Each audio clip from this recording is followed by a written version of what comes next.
y tenemos en nuestros estudios, y siempre es grato y grata la presencia de nuestro invitado, porque con él no solo vamos a conocer muchas opiniones respecto a los procesos jurídicos, constitucionales y legales que hay en este momento de la coyuntura, con personajes que tienen que ver justamente con procesos tanto de una correcta administración de justicia, pero también con aquellos que están procesados y condenados.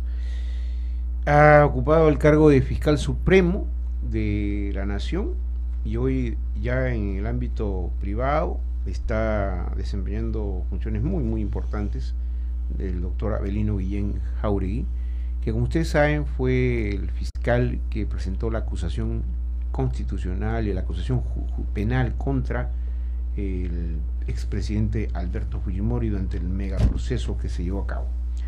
En nuestros estudios está, y le damos la bienvenida al doctor Avelino Guillén. Muchas gracias por nuevamente asistir a Radio Nacional para conversar sobre varios temas. ¿Cómo está usted? Muy bien, muchas gracias por la invitación. Doctor. Bien, en primer lugar queríamos abordar el tema de Alberto Fujimori. El viceministro de Justicia ha señalado, el viceministro Figalo, que todo parece indicar que hay alguna situación un poco extraña en el pedido de Alberto Fujimori para que le consigan el indulto, y ha sugerido que Fujimori podría estar buscando el indulto político. No sé si ustedes se han notado eso, el indulto político, no humanitario, sino político. ¿Por qué razón buscaría el indulto político? Indulto político, seguramente el señor viceministro se ha referido a prescindir de evaluaciones médicas, de criterios médicos, sino que básicamente a una decisión de carácter político. Pero esto no es factible, ya que los hijos del señor Fujimori han planteado nítidamente cuál es la naturaleza del pedido y han circunscrito en un indulto de carácter humanitario por razones de salud. En tal sentido no procede este indulto, que al parecer estarían buscando un indulto de carácter político, prescindiendo de la opinión y de las evaluaciones médicas. Eso no es congruente y además no es factible que se le otorgue a un condenado por violaciones a los derechos humanos y por delitos de corrupción. Y es posible también que ante la negativa de Fujimori de que sea revisado por esta comisión médica, que va a dar la información básica a la comisión de indulto presidencial, que finalmente ante esa negativa el expediente solicitado o presentado por la familia de Fujimori sea archivado. ¿Existe esa posibilidad? Es posible, en razón de que el artículo 32 del Reglamento de Gracias Presidenciales establece una serie de requisitos que obligatoriamente se tienen que cumplir con la finalidad de que se dé trámite a este indulto de carácter humanitario. El indulto de carácter humanitario en este caso ha sido planteado por un tema de salud, específicamente por el caso de enfermedad grave no terminal. En consecuencia, se tienen que cumplir una serie de requisitos que establece el propio artículo 32 del reglamento, y uno de ellos es el acta de la Junta Médica, donde la Junta Médica da una opinión médica sobre el estado de salud, el diagnóstico sobre el cuadro clínico del interno solicitante, en este caso el expresidente Alberto Fujimori. Si no se cumple este conjunto de requisitos que forman parte de lo que se conoce el expedientillo, entonces el expediente estaría incompleto.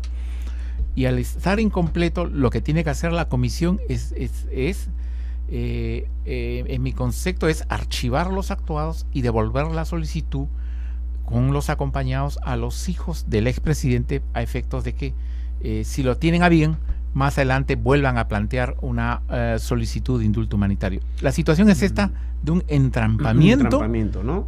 Legal, básicamente. Es un entrampamiento por la negativa del señor Fujimori a recibir a la Junta Médica. Es la tercera vez. Claro, pero el argumento, doctor, de él es que tienen que estar presentes 3 de sus médicos de cabecera, ¿no? Es decir, el oncólogo, el psiquiatra y creo que no sé qué otro médico, ¿no? De la especialidad cardiovascular, algo de estas cosas. El reglamento no contempla de que los médicos tratantes formen parte de la Junta Médica. Lo que está planteando el señor Fujimori es que sus médicos tratantes integren la Junta Médica, y eso no es procedente. Porque obviamente sus médicos van a hablar a favor de él, ¿no es cierto? No, además la opinión de los médicos tratantes ya está expresada. En los documentos que se presentaron. Exacto. Está expresada en los documentos que se han presentado, han expresado su opinión médica sobre las dolencias que aquejan al señor Fujimori. Hay que hacer notar, queridos amigos que nos escuchan, porque a veces uno rápido se puede olvidar, que cuando la señora Keiko Fujimori presenta en compañía de sus hermanos ante el gobierno la solicitud para el indulto humanitario, ella acompaña una cantidad realmente voluminosa de documentación clínica, ¿no? Del historial clínico del señor Fujimori, claro, hasta el último día. Esto es lo que ella misma lo dice. Presenta copia de la historia clínica, presenta informes médicos, presenta diagnósticos, tengo entendido. Y hasta fotografías inclusive, ¿no es cierto? Fotografías y copias de las sentencias. Son exigencias de la ley. Ya. Plantea, o sea, cumple con los requisitos formales iniciales. En su opinión, doctor Guillén, usted que ve como nosotros las imágenes y que ve todo este debate, este discurso de los fujimoristas y todo lo demás, ¿hay realmente sinceramiento en lo que ellos dicen o cree usted que hay una maniobra política detrás? Yo lo que veo es una grave contradicción. Ellos exigen por un lado al gobierno una respuesta rápida, muy rápida, exigen celeridad en el pedido que ellos han planteado, pero por otro lado plantean una serie de exigencias que impiden el avance de los trámites. O sea, es contradictorio. Por un lado dicen, el gobierno no se quiere pronunciar, pero por otro lado ellos impiden que el gobierno se pronuncie porque están impidiendo que la Junta Médica realice o lleve a cabo el examen que por mandato de la ley están obligados a hacer. Entonces ahí hay una contradicción. O sea, no sabemos realmente cuál es el interés que ellos persiguen al impedir que la Junta Médica, da la impresión de que ellos quisieran que el Poder Ejecutivo se pronuncie solamente con los documentos médicos que ellos han presentado. O sea, que prescinda de la Junta Médica del gobierno. Médica. Ahora eso es, digamos, absurdo porque el indulto tiene que ser una cuestión absolutamente legal, ¿no? O sea, sustentatoria, mejor dicho, ¿no? Sustentarse ante el gobierno, ante el presidente de la República, que es el que finalmente va a resolver. Claro, y el argumento que ellos esbozan es que como que el informe de la Comisión de Gracias Presidenciales no es vinculante. O sería, entonces podemos ¿para qué? Manipulado políticamente, digamos, como no es vinculante, exacto, y puede tener una injerencia política, hay que prescindir de eso y dejar que el señor presidente, él resuelva el indulto humanitario, o sea, un indulto político prescindiendo las razones técnicas y médicas que establece la ley. Ahora, digamos, en el caso específico digamos que se concrete el archivamiento, ¿hay opción de una nueva solicitud o ya eso sería muy vago, muy forzado? La norma establece que se puede volver a presentar las veces que quiera. Hay internos que han presentado 3, 4 veces solicitudes. O sea, ¿no? Se les ha rechazado y han vuelto a plantear. Acá en la hipótesis que se dé, lo cual espero que así no sea, que se dé un archivo por voluntad del propio interno, en razón de que como él se resiste a ser examinado por la Junta Médica, hay un entrampamiento y eso tiene que zanjarse de alguna forma. Porque hay una cosa muy rara, ¿no? O sea, yo lo percibo como periodista, ¿no? Conoce usted como abogado y jurista. Pero el doctor César Nagasaki salió el día viernes, me parece, a decir: Fujimori se va a morir en cualquier momento porque le va a venir un derrame cerebral producto de la depresión. Yo he conversado con psiquiatras porque, aparte, antes de ejercer plenamente el periodismo, yo trabajé en una clínica psiquiátrica, entonces tengo muchos psiquiatras amigos, veteranos, como por ejemplo en el pasado el doctor Rotondo ya fallecido, el doctor Seguín, usted recuerda estos renombrados, ¿no? El doctor Carabedo, que los he conocido hace eminencias, mi propio suegro es psiquiatra, o sea, entonces consulto y digo, ¿es posible que una depresión genere un derrame cerebral? Y me ha dicho, ¿quién lo ha dicho? El doctor Nagasaki, ¿no? O sea, ha dicho eso públicamente. Y me dicen que eso es bien difícil. Se puede generar un derrame cerebral por otro tipo de una ¿cómo se llama? Tensión, ¿no? Bueno, pero por otra naturaleza, ¿no? Pero no por una depresión, porque al contrario, cuando está deprimido, está pues cabizbajo, ¿no es cierto? inmóvil, ¿no? Y eso no produce derrame. ¿No es una exageración o qué? Yo no lo tengo claro ahí porque no quisiera opinar sobre eso específicamente porque yo no conozco. Bueno, yo he consultado y me han dicho, o sea, por esa razón de depresión no se genera un derrame cerebral. Sí, pero lo que sí es contradictorio que si ellos señalan de que existe una probable amenaza de muerte, ¿cómo es por el grave estado de salud del señor Fujimori? Porque ellos no impiden que los médicos cumplan con su función. Para recapitular, tenemos aquí en nuestros estudios al ex fiscal de la Nación, el doctor Avelino Guillén, que ya nos había adelantado, como ustedes han escuchado, sus opiniones jurídicas en torno al asunto Fujimori, Alberto Fujimori, que como ustedes saben está reclamando indulto humanitario, pero que se resiste a que lo vea una junta médica, porque argumenta que deben estar presentes en esa o integrar esa junta los médicos personales de Alberto Fujimori. Doctor Guillén, para continuar con la entrevista, hay un tema que también ha llamado la atención, es la resolución del Consejo Nacional de la Magistratura, que ha exonerado de cualquier grado de responsabilidad y ha mandado al archivo el expediente en el que se, cuestionaba la conducta funcional de los magistrados que preside la sala, los magistrados de la sala que preside el doctor Villastein. En su opinión, ¿esta resolución del Consejo Nacional de Magistratura es correcta o puede ser impugnada eventualmente? Esta resolución, en primer lugar quiero señalar claramente que la sentencia que dictó en julio del 2012 la sala presidida por el doctor Javier Villastein mereció el rechazo de amplios sectores de la población, inclusive del propio representantes del Poder Ejecutivo. Este rechazo generó la reacción de los deudos de las víctimas de Barrios Altos, que plantearon una audiencia de supervisión en la Corte Interamericana de Derechos Humanos, que dictó una resolución que obligó al Poder Judicial a emitir una resolución de respuesta. ¿Qué es lo que ha ocurrido acá?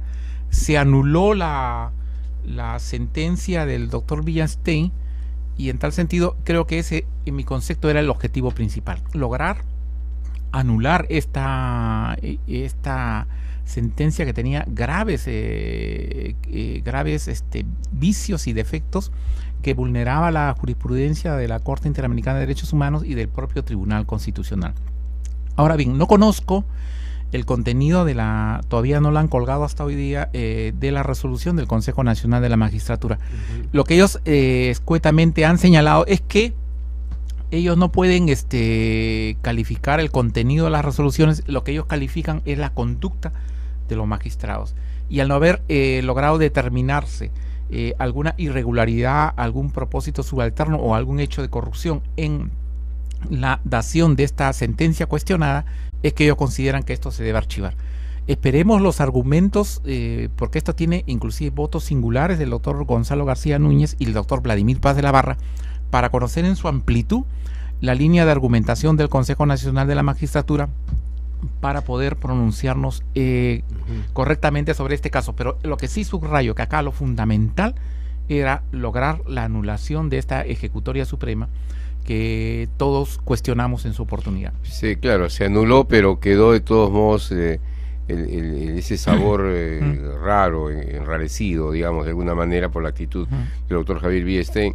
Ahora, se dice que echa la ley, echa la trampa. Hay una diversidad de formas de interpretar las leyes, ¿no? Lo que han tomado en este caso el Consejo Nacional de la Magistratura para decir que no han incurrido y finalmente los liberan. Pero ¿cuál va a ser la contraparte al apelar, digamos, esta decisión? Porque la gente, digamos, en opinión del común de la gente, se esperaba pues una sanción por lo menos a la actitud del doctor Villastein, ¿no? Por lo menos que se lleve adelante una investigación a profundidad. Por lo menos, ¿no? Porque liberar a criminales, a gente que digamos que todo el mundo conoce cuál es su posición, lo que han hecho durante la época del fujimorismo, liberarlos, de rebajarles las penas, ¿no es cierto?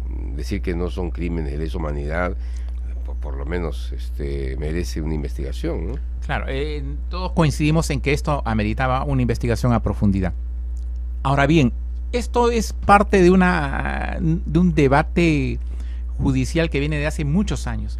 Dentro del sistema judicial y dentro de la sociedad peruana existe un gran debate ideológico y doctrinario de cómo se debe combatir a la subversión y cómo se debe combatir al terrorismo. Hay sectores que señalan que para derrotar a la subversión inclusive se pueden vulnerar derechos, inclusive se puede incurrir en delito.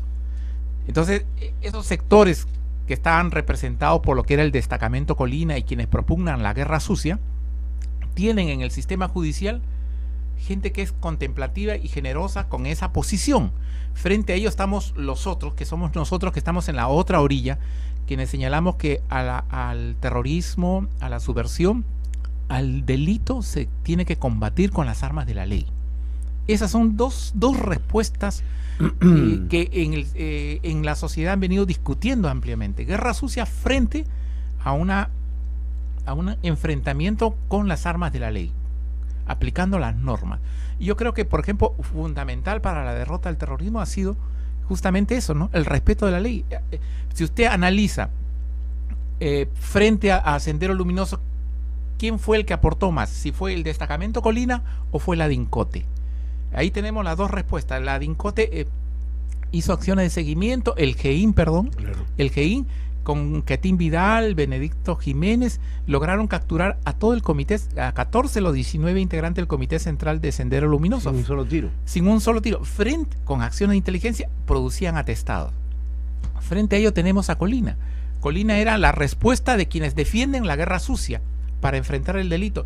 Y todo eso, quienes defienden la guerra sucia para enfrentar el delito, tienen una consecuencia, ciertos defensores de eso también en el ámbito judicial. Eso tenemos que reconocerlo. Es un gran debate. Y ese debate se viene produciendo al interior del Poder Judicial. Yo estoy convencido de que esos sectores que son un poco generosos con esa posición están siendo derrotados y son una minoría ínfima dentro de la Corte Suprema de la República. La gran mayoría de magistrados, liderados por el doctor César San Martín, propugnan justamente la derrota de la subversión y del delito utilizando las armas de la ley. Doctor Avelino Guillén, siempre para nosotros es un honor tenerlo aquí en Radio Muchas Nacional. gracias. Usted es un interlocutor válido para todos, incluso para los sectores del exterior, que siempre lo buscan para conocer sus opiniones. Y queremos agradecerle su presencia y, como siempre, nuestros caramelitos de anticorrupción para que esté por el camino. Muchas gracias, ¿no? Esto me van a alentar mucho. Alentar mucho, efectivamente. Hay que luchar contra la corrupción, queridos amigos, porque ya hay ejemplos concretos de cuando los gobiernos, no solo democráticos, los dictatoriales o los filodictatoriales, dejan abiertas las arcas para que se la lleven fácil aquellos fascinerosos que han sustraído al tesoro público millones y millones, y muchos están impunes. De tal suerte que hay que luchar, hay que asumir un compromiso ciudadano, como lo hace el doctor Guillén, y lo hizo de la esfera pública y ahora lo hace el sector privado.